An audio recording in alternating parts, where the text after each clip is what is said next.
Pharmacy fourth year students, কেমন আছো সবাই? আজকে আমাদের জেনারেল কমিউনিটি অ্যান্ড হসপিটাল ফার্মেসির ক্লাস।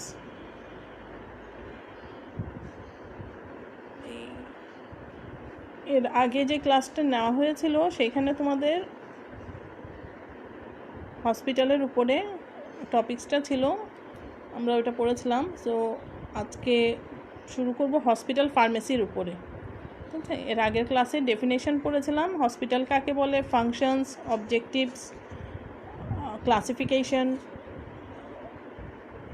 এগুলো ছিল। তো আজকে আমরা শুরু করব হসপিটাল ফার্মেসির ডেফিনেশন কি, ফাংশনস এবং অবজেক্টিভস কী কী সেগুলো নিয়ে। আমি শুরু করছি।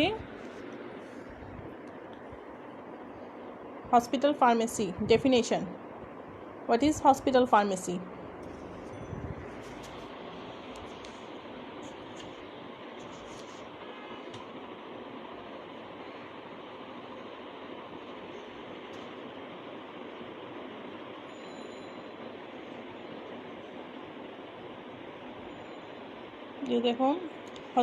Hospital pharmacy may be defined as that department of the hospital which deals with procurement, compounding, storage, dispensing, manufacturing, testing, packaging and distribution of drugs. তাহলে হসপিটাল ফার্মেসিকে ডিফাইন করছে কিভাবে? as that department of hospital which deals with procurement, storage, compounding, dispensing, manufacturing, testing, packaging and distribution of drugs. বইয়ের মধ্যে যে definition দেওয়া আছে এর চাইতে বেটার ডেফিনেশন তোমরা নিজেরাই জানো, যেহেতু তোমরা অলরেডি জব করছো বিভিন্ন ইনস্টিটিউশনে, হসপিটালগুলোতে করছো, ইয়েগুলো ফার্মেসিগুলোতে করছো। সো তোমরা বেটার আরও জানো যে হোয়াট ইজ হসপিটাল ফার্মেসি। তারপর বলছে it is also concern with education, research in pharmaceutical services. A hospital pharmacy is controlled by a professionally competent and a qualified pharmacist. এবং এই হসপিটাল ফার্মেসিকে কন্ট্রোল করছে একজন professionally competent and qualified pharmacist দ্বারা। ওকে, তাহলে definition যদি বলা হয় what is hospital pharmacy, so এইটুকু লিখলে হবে। আর যদি এর বাইরে তোমরা নিজেদের মতো করে গুছিয়ে লিখতে পারো, কোনো সমস্যা নাই, বাট টু দ্য পয়েন্ট হতে হবে ডেফিনেশনটা। ওকে, তারপর আসছে functions and objectives of hospital pharmacy. ফাংশনসের মধ্যে কী কী আছে? A pharmacist is required to perform various functions in hospital pharmacy which are described below. কেউ কি এখনও পর্যন্ত জয়েন করো নাই? আমাকে একটু প্লিজ কাইন্ডলি কমেন্ট করো, আমি কাউকে দেখতে পাচ্ছি না। তোমরা জয়েন করেছো নাকি বুঝছি না। তুমি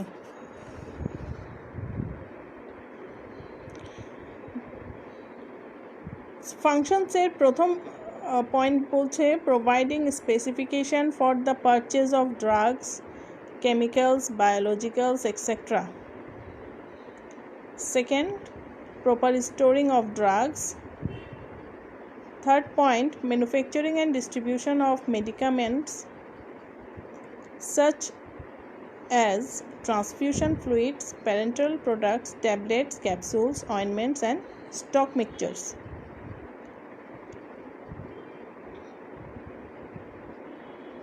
বিভিন্ন ধরনের ট্রান্সফিউশন ফ্লুইডস যেগুলো আছে, প্যারেন্টাল প্রোডাক্টস, ট্যাবলেটস, ক্যাপসুল, অয়েন্টমেন্টস এবং স্টক মিক্সচার্স সেগুলোকে ম্যানুফ্যাকচারিং করা অ্যান্ড ডিস্ট্রিবিউট করা। বাট বেসিক্যালি এখন যেগুলো আছে যে অলরেডি এগুলা প্রিপেয়ার্ড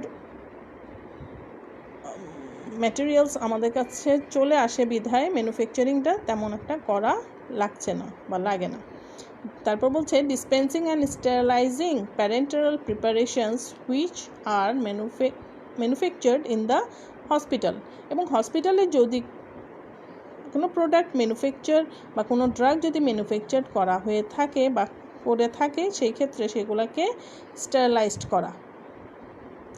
তারপর dispensing of drugs as per the prescription of the medical staff of the hospital. 6 number বলছে filling and labeling of all drugs container from which medicines are to be administered.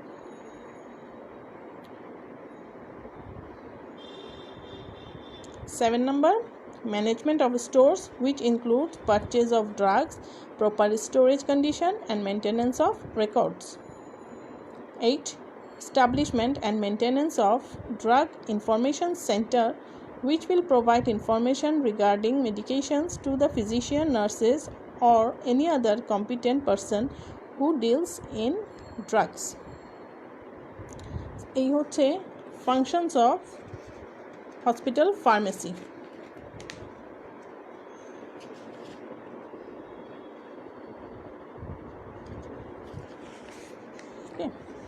এখানে একটা organisation চার্টের মাধ্যমে hospital ফার্মেসির ফাংশনকে দেখানো হয়েছে।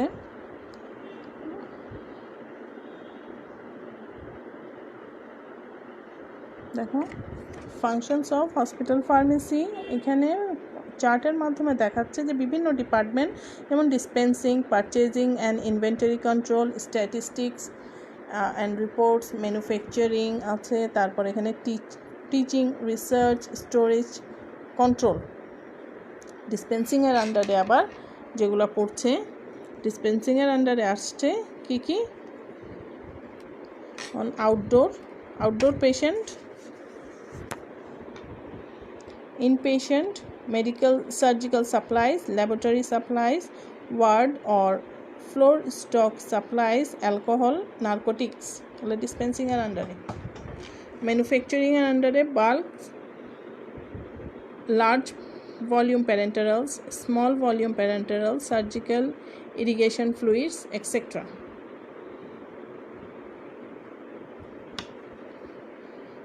আমি দেখতে পাচ্ছি কেউ মনে হচ্ছে আজকে জয়েন করে নাই।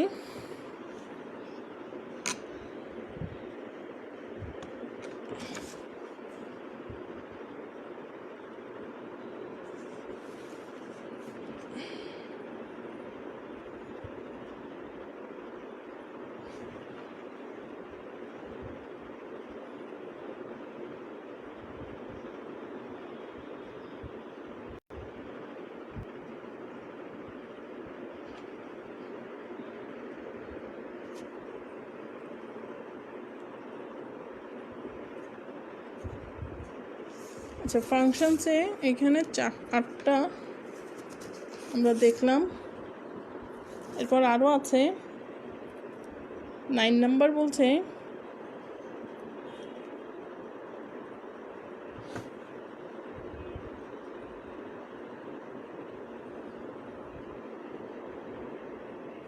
patient counseling service while supplying drugs, especially from outpatient department.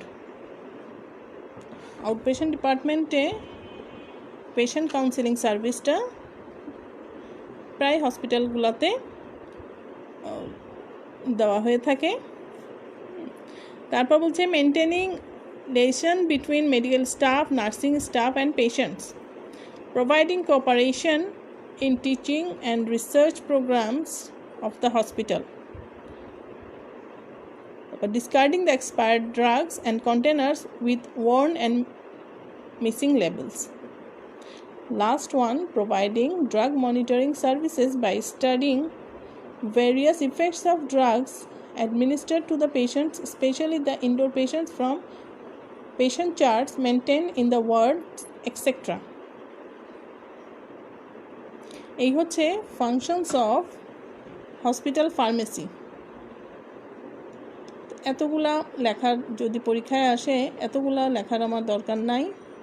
তোমরা চাইলে এখান থেকে মিনিমাম 7টা থেকে 8টা পয়েন্ট আর অ্যাট বেস্ট 10টা পয়েন্ট দিলে চলবে। ওকে, আর যদি বলা হয় যে ফাংশনটাকে একটা চার্ট আকারে দেখাও, ওই ক্ষেত্রে এই চার্টটা দেখিয়ে দিলেই চলবে।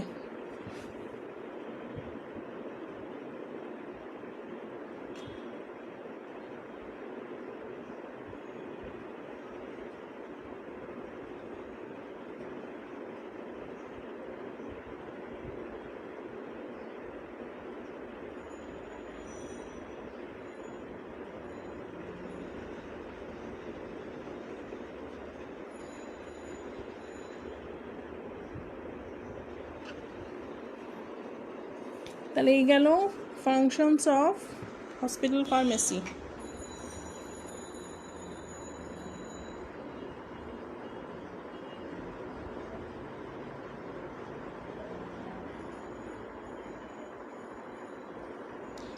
Now objectives এ বলছে কি the objectives of hospital pharmacy are to ensure the availability of right medication at the right time in the right dose at the minimum possible cost,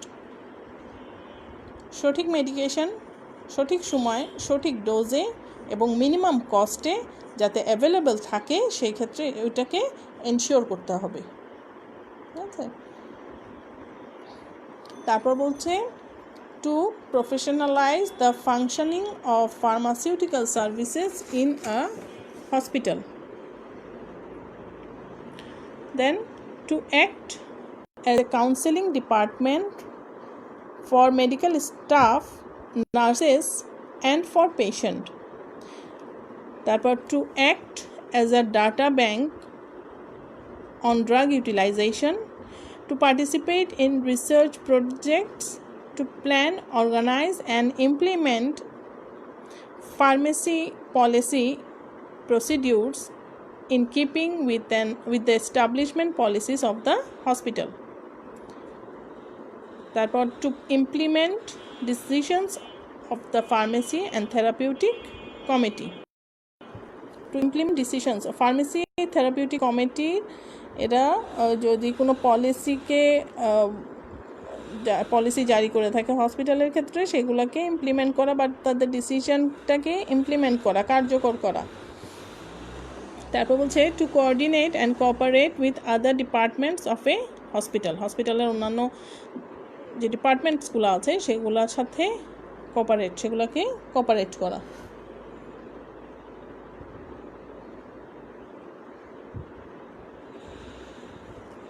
তাহলে এই হচ্ছে অবজেক্টিভস অফ হসপিটাল ফার্মেসি। ঠিক আছে, তাহলে আমরা hospital pharmacy definition কি, functions এবং objectives এগুলো পড়লাম।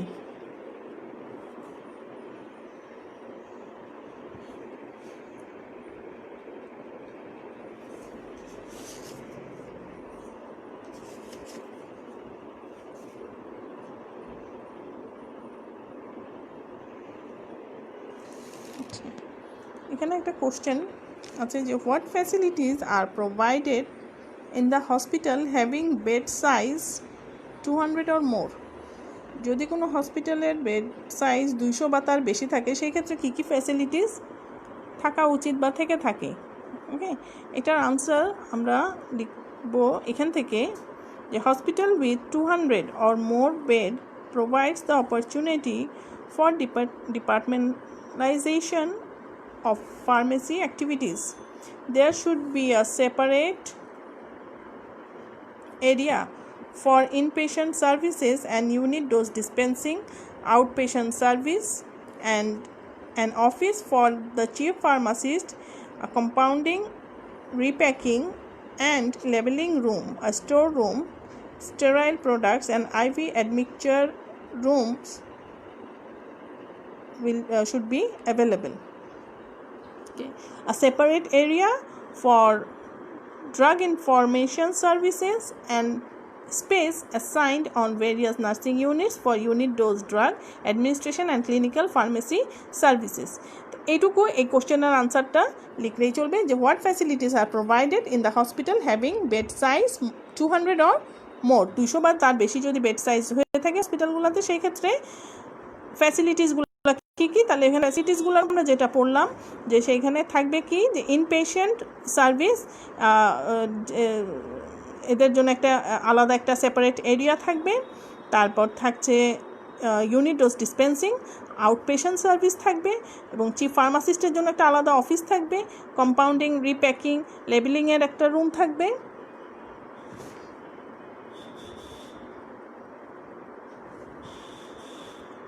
স্টেরাইল প্রোডাক্টস এবং আইভি অ্যাডমিক্সচার রুম অ্যাভেলেবেল থাকবে। হ্যাঁ, তারপর বলা হচ্ছে যে separate area for drug information services, drug information service যদি সম্ভব হয় সেখানে রাখার, তাহলে তার জন্য একটা আলাদা এরিয়া থাকবে এবং একটা স্পেস অ্যাসাইন করা থাকবে কাদের জন্য, বিভিন্ন নার্সিং ইউনিটসের জন্য, for unit dose drug administration and clinical pharmacy services. এই হচ্ছে এই কোশ্চেনের আনসারটা, জাস্ট এইটুকু এখানে যেভাবে আছে এটা এইভাবে করে লিখে দিতে পারবে। আর ফার্দার তোমাদের নলেজ বেসিসে তোমরা যদি এটার আনসার ওভাবে করতে পারো, দ্যাটস ভেরি গুড, ওইভাবে করে লিখলেও চলবে। কোশ্চেনটা হচ্ছে what facilities are provided in the hospital having bed size 200 or more. Okay, আমার মনে হয় আজকে আমি একা একা ক্লাস নিচ্ছি নাকি, কাউকে দেখছি না, পাচ্ছি না, কোনো আওয়াজ শব্দ নাই।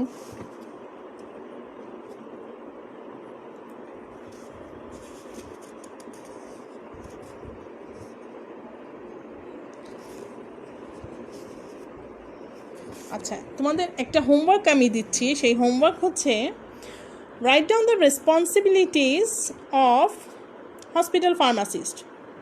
এটা আমি পড়াবো না, এটা হচ্ছে তোমাদের হোমওয়ার্ক এবং প্লাস অ্যাসাইনমেন্ট।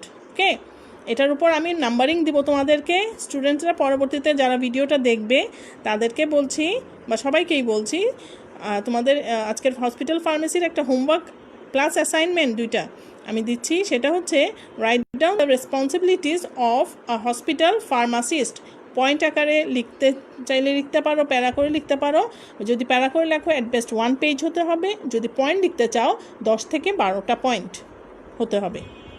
ওকে, সো কোশ্চেন হচ্ছে write down the responsibilities of a hospital pharmacist, এবং আমি জানি তোমরা এই কোশ্চেনের আনসারটা খুব সুন্দর করে লিখতে পারবে। ঠিক আছে, রেসপন্সিবিলিটিস অফ হসপিটাল ফার্মাসিস্ট। ওয়ালাইকুম আসসালাম ম্যাডাম, আপনি এতক্ষণ পর, নাকি আমার এখানেই শো করছে না তোমরা যে প্রেজেন্ট আছো? সাইফুদ্দিন, ভালো আছো?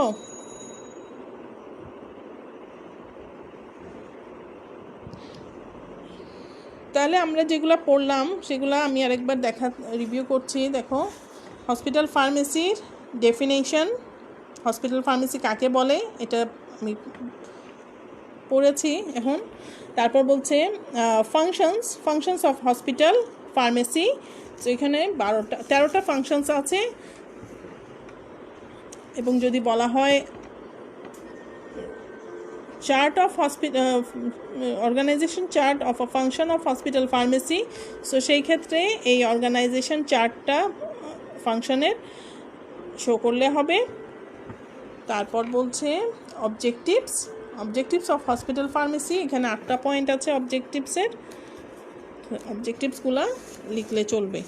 হ্যাঁ, এবং যে কোশ্চেনটা আমি বললাম যে what facilities are provided in the hospital pharmacy having bed size 200 or more, so এটার আনসার এখানে এতটুকু আছে। এবং এটা বললাম যে কী কী এখানে ফ্যাসিলিটিসগুলো থাকবে সেগুলা।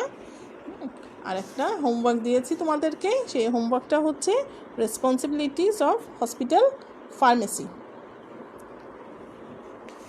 ঠিক আছে,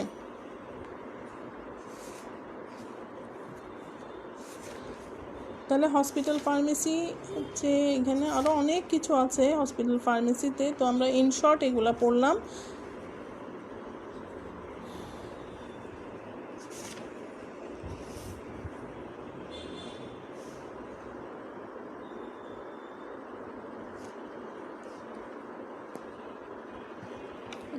আরেকটা কোশ্চেন,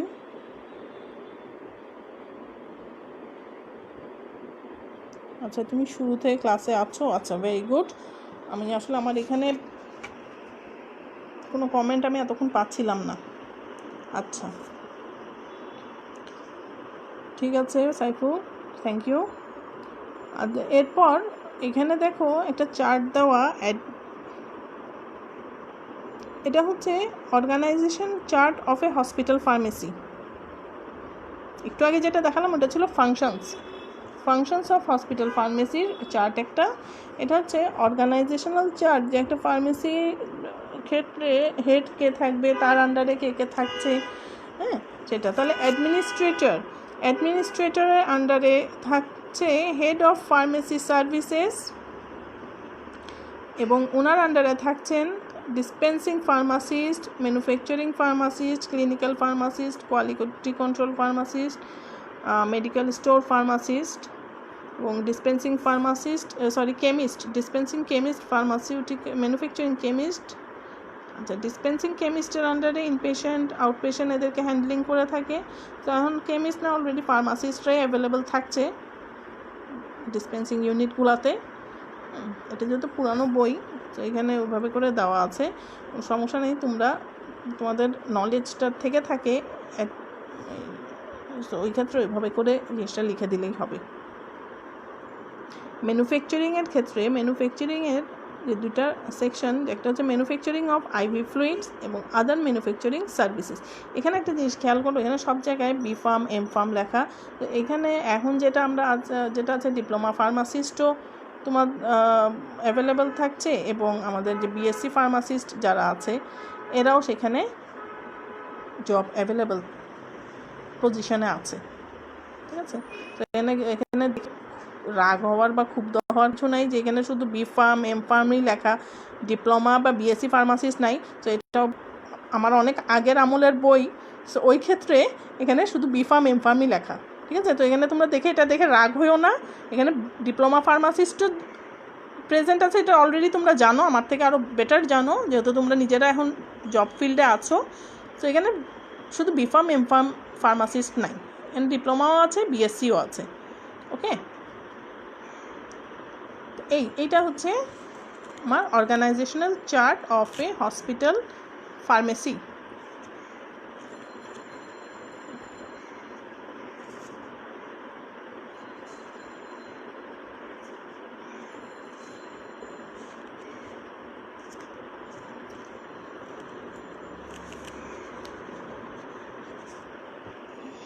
ওকে, তারপর এখানে আসছে pharmacy and therapeutic committee. Pharmacy and therapeutic কমিটিটা কি? The pharmacy and therapeutic committee, যেটাকে ইন শর্টে পিটিসি বলা হয়, is a group of persons which formulate policies regarding therapeutic use of drugs. ড্রাগের থেরাপিউটিক ইউজের ক্ষেত্রে কিছু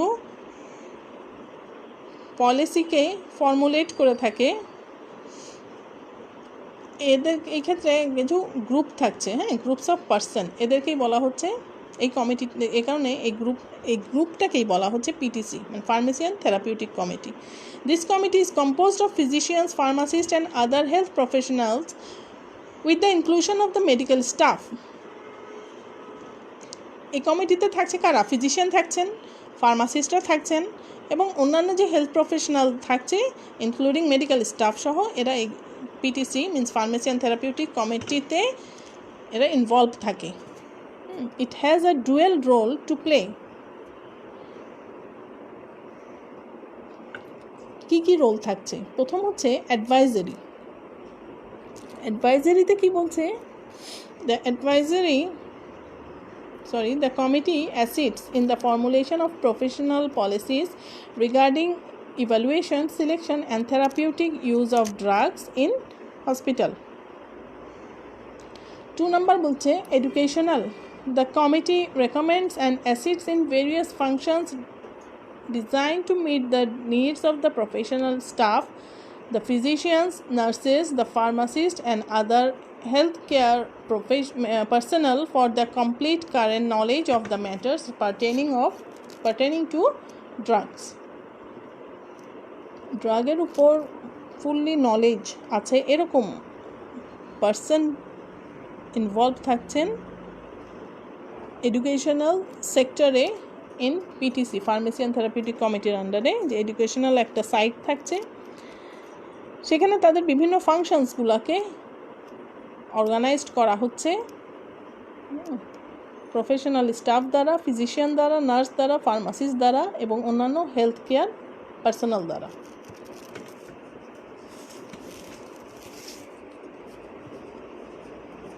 এই দুইটা হচ্ছে কমিটির রোল কি অ্যাডভাইজারি হিসেবে রোল প্লে করছে, এডুকেশনাল হিসেবে রোল করছে। এরপর functions, this are the function, what is the function of PTC or what is the function of pharmacy and therapeutic committee. প্রথমটা বলছে to serve as an advisory council to medical staff and hospital administration in all matters related to the use of drugs. তারপর বলছে to develop and compile a formulary of drugs and prescription accepted for use in various hospitals. The selection of the items to be included in the formulary is based on their therapeutic use, safety, cost, etc. The committee should minimize duplication of the same basic drugs or their products. 3 number বলছে the committee recommends written policies and procedures for selection, procurement, storage, distribution and use of drugs.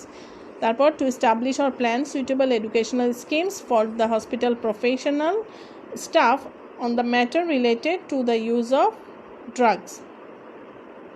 To study problems related to the distribution and administration of medication. Therefore, to make recommendation concerning the drugs to be stocked in wards and emergency. Last বলছে to advise the pharmacy in the implementation of effective drug distribution and control procedure. So এটা পুরোটাই হচ্ছে কমিটিটা instruction দিচ্ছে কিভাবে ড্রাগগুলার safety. প্রথমটা বলছে যে তার একটা ড্রাগের থেরাপিউটিক ইউজ, তার সেফটি, তার কস্ট যদি আমি নির্ধারণ করে থাকি কিভাবে কি নির্ধারণ করব সেগুলো সম্পর্কে বলছে। এরপর সিলেকশন, ড্রাগের সিলেকশন সম্পর্কে, তার প্রকিউরমেন্ট সম্পর্কে, স্টোরেজ, ডিস্ট্রিবিউশন এবং ড্রাগের ইউজটা কোন পারপাজে কোন ড্রাগ ইউজ হচ্ছে সেগুলো সম্পর্কে কমিটি রেকমেন্ড করবে, হ্যাঁ, তাদের রিটেন পলিসি দিবে। তারপর বলছে যে একটা প্ল্যান এস্টাবলিশ করা for suitable educational schemes, health প্রফেশনালদেরকে ড্রাগ সম্পর্কে অ্যাডভাইস করা, তাদেরকে ট্রেনিং দেওয়া, হ্যাঁ, বিভিন্ন ড্রাগ সম্পর্কে যে কোন ড্রাগ কী হিসাবে আমরা দিয়ে থাকি বিভিন্ন পেশেন্টদেরকে, বা এই হসপিটালগুলোতে যে আমার বিভিন্ন ওয়ার্ডে বিভিন্ন রকম পেশেন্ট অ্যাভেলেবেল আছে, তো কোন পেশেন্টের ক্ষেত্রে কোন ধরনের ড্রাগ দেওয়া হয়ে থাকে, সো এগুলো সম্পর্কে তাদের জন্য একটা এডুকেশনাল স্কিমস দেওয়া থাকে। তা বলছে to study problems related to the distribution administration of medication. ডিস্ট্রিবিউশনের ক্ষেত্রে বা অ্যাডমিনিস্ট্রেশনের ক্ষেত্রে ড্রাগের যদি কোনো প্রবলেম থেকে থাকে, সো এগুলো কেন হয়ে থাকে এগুলো সম্পর্কে তাদেরকে বলা হয়ে থাকে, বা সেগুলোকে নিয়ে রিসার্চ করা হয়, স্টাডি করা হয় যে ডিস্ট্রিবিউশন হলো যে তাহলে ওই ব্যাচটাতে কোনো প্রবলেম আছে, ওই ড্রাগের প্যাকেজিংটা কিসের প্রবলেম ছিল, হ্যাঁ, ওই জিনিসটাকে ফাইন্ড আউট করা। তারপর to make recommendation concerning the drugs to be stock in wards and emergency, বিভিন্ন ওয়ার্ড এবং এমার্জেন্সিতে যে ড্রাগগুলোকে স্টোর করা হয় সেগুলো সম্পর্কে কনসার্ন থাকা, টাইম টু টাইম তাদের ইনভেন্টরি করা, এক্সপায়ারি ডেট যেগুলো আছে সেগুলোকে চেক করা, ড্রাগের স্টেবিলিটি ঠিক আছে কি না, আমি যে স্টোরেজ করলাম আমার স্টোরেজ প্রসিডিউরটা ঠিক আছে কি না, এই সমস্ত জিনিসগুলোকে চেক আউট করা। Then to advise the pharmacy in the implementation of effective drug distribution and control procedure. Drug distribution এবং কন্ট্রোল প্রসিডিউরের কতটুকু মানে ইফেক্টিভ যাতে আমার হয় ওইভাবে করে যাতে আমি কাজে লাগাতে পারি, সো এই অ্যাডভাইসগুলো আমাকে পিটিসি থেকে দেওয়া হয়ে থাকে। ঠিক আছে, তাহলে এই হচ্ছে পিটিসি বা ফার্মেসি অ্যান্ড থেরাপিউটিক কমিটির ফাংশনস এগুলি। ঠিক আছে, তাহলে ঠিক আছে, আজকে এই পর্যন্তই। আশা করি ভালো থাকো সবাই, সুস্থ থেকো, ভালো থেকো। আর যে হোমওয়ার্কটা আমি দিলাম আমাকে এটা নেক্সট ক্লাসে তোমরা পাঠাবে, ওকে? যে গ্রুপটা আছে সেই গ্রুপে পাঠিয়ে দিবে, আমি চেক করব এবং এটার উপর নাম্বারিং দিব তোমাদের। হোমওয়ার্কটা ছিল রেসপন্সিবিলিটিস অফ হসপিটাল ফার্মাসিস্ট, ওকে? এটা হচ্ছে হোমওয়ার্ক, লিখে দিলাম আমি এখানে। ঠিক আছে, আল্লাহ হাফেজ, ভালো থাকবে।